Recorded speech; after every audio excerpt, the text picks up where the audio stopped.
بسم الله الرحمن الرحيم. الحمد لله رب العالمين، وصلى الله على نبينا محمد وعلى آله وصحبه وسلم تسليما كثيرا. We continue the explanation on the beneficial sayings of the book of Tawheed, and the author rahimahullah related, in addition to the previous texts and proofs, he related the hadith of Ibn Abbas, may Allah be pleased with both of them,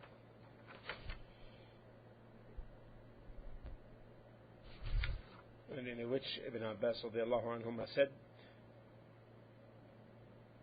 that لعن رسول الله صلى الله عليه وسلم زائرات القبور والمتخذين عليها المساجد والسرج. Ibn Abbas radiallahu anhuma related that the Prophet sallallahu alayhi wasallam cursed the women who visit the graves and those who set up places of worship and mosques and lights over graves. And it's reported by Ahlul Sunan.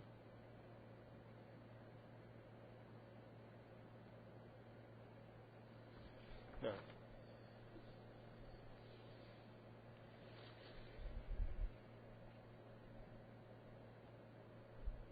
what does the meaning of the term curse mean?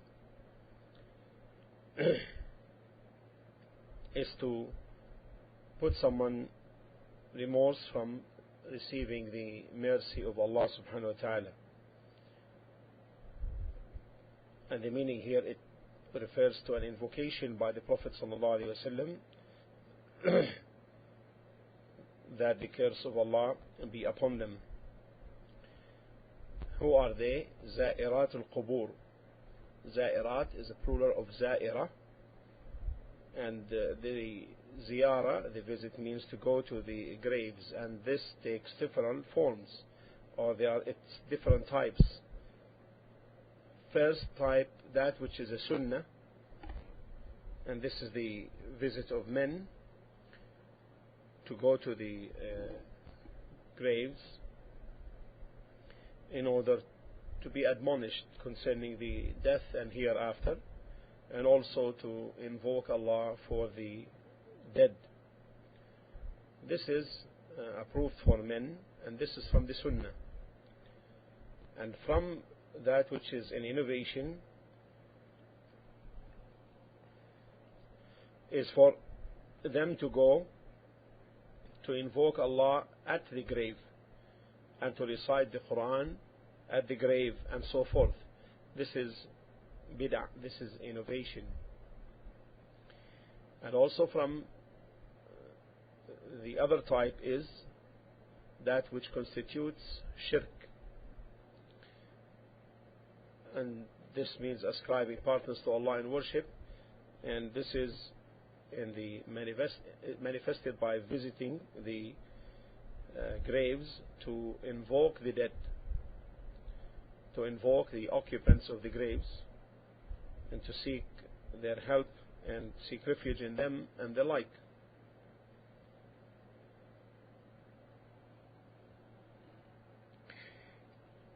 In another narration from the hadith of Abi Hurairah radiallahu anhu, that the Prophet sallallahu alayhi wasallam said, لعن رسول الله صلى الله عليه وسلم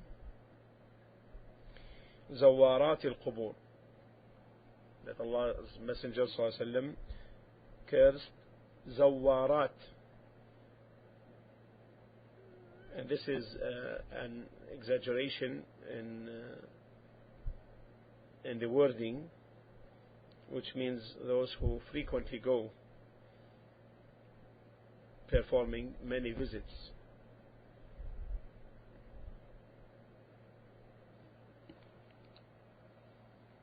Then the second part of the hadith, and those who take the graves as places of worship and hang lights around them And this is the point of evidence.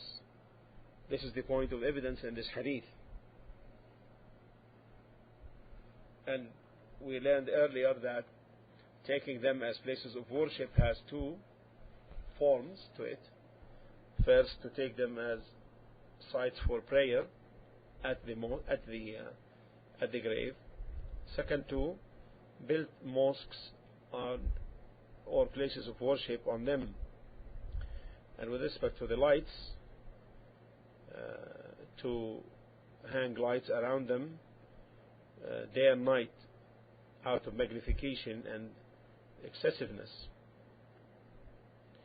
And this hadith indicates the forbiddance upon women to visit the graves, but rather even that this is from the major sins, because the cursing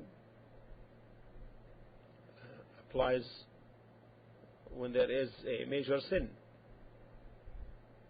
Also, the hadith indicates as evidence the forbiddance to take the graves as places of worship and to have lights over graves and around them, and that this is also one of the major sins because of the curse linked to this action. Now, what's the relevance of this narration to the title of the subject?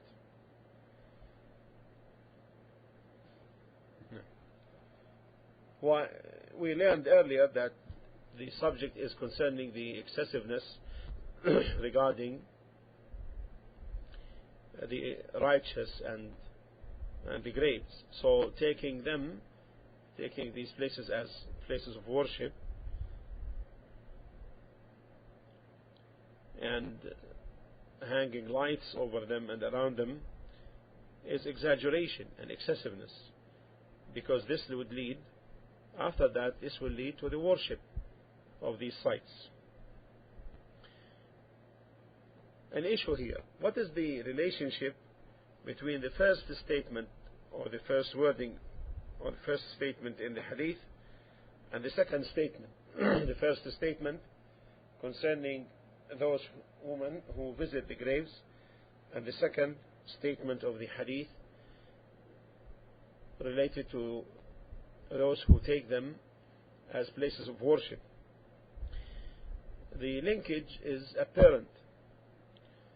Why? Because due to the nature of the woman and her softness and emotion and weakness concerning patience and perseverance, she may end up worshipping the grave occupants out of inclined emotions towards them. And that's why the hadith linked that to those who take them as places of worship and hang lights over them or around them. Now, does this also apply to situations where if someone or if electric lights are used to light the area? The answer: in the places where people don't need these lights, as if like in situations where the graveyard may be wide and there is a place where people had used already for burying their dead, then in this case there is no need to have these electric lights. But however, with respect to the site where it's used to bury the dead there, then it may be said that this can be used. Why? Because it's not to be used except during the night. So in this, therefore, there is no indication in this case that this will be an action of magnification for the grave. But it is needed. It is just because of the need. Our Shaykh rahimahullah, however, cautioned that the thing that he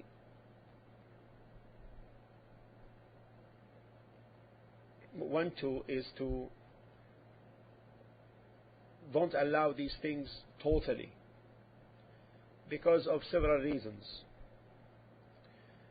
That there is no necessity for that. And secondly, if there is a necessity, then people can use their car lights, and the matter will be clear to them, and they may also carry lights with them if they need them. Thirdly, because if this door is to be opened, then the evil will widen in the hearts of people, and it may run out of control later.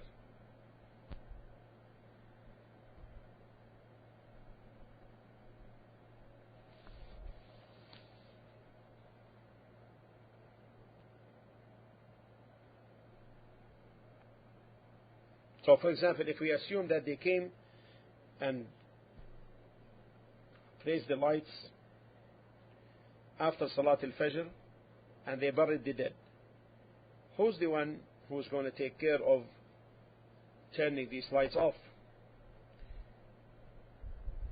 The answer, it may be left, and it will be as if this is hanged, meaning hanging lights around them, just as in the hadith. So that's why we see that it's to be disallowed totally. If, however, there is in the graveyard a room or the like where people place the material needed for the burial, then there is no harm in having lights therein, because in this case it is far from the graves and the lights are inside, not seen, and we hope that in this there is no harm. What's important is that the means that lead to shirk, man should